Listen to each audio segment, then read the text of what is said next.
அதிகாரம் 3.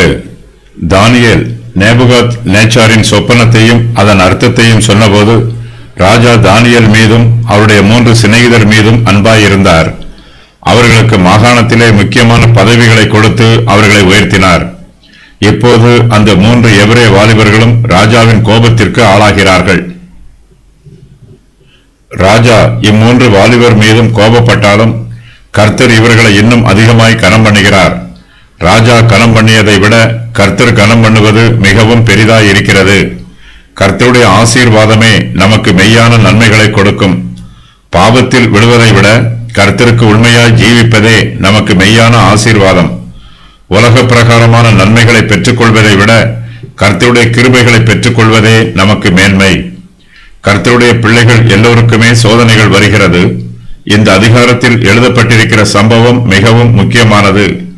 நாம் சோதிக்கப்படும் போது கர்த்தர் நமக்கு எப்படி உதவி புரிகிறார் என்பதை இந்த சம்பவம் விவரிக்கிறது. அக்கினியின் உக்கிரத்தை அவித்தார்கள் என்று எபிரேயருக்கு நிருபம் எழுதின ஆசிரியரும் இந்த 3 எபிரேயரை பற்றி சாட்சியாக சொல்லுகிறார்.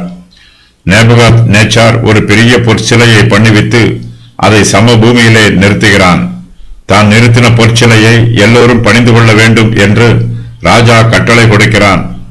ராஜா நிறுத்தின பொற்சிலையை 3 எபிரேய வாலிபர்களும் பணிந்து கொள்ளவில்லை.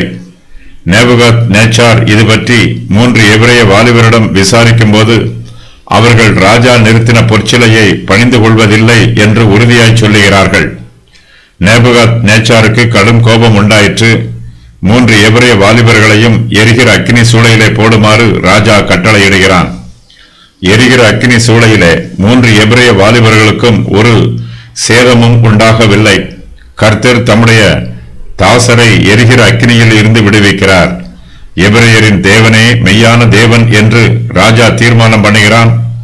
ராஜா இம்3 எபிரேய வாலிபர்களையும் பாபிலோன் தேசத்திலே உயர்த்துகிறான்.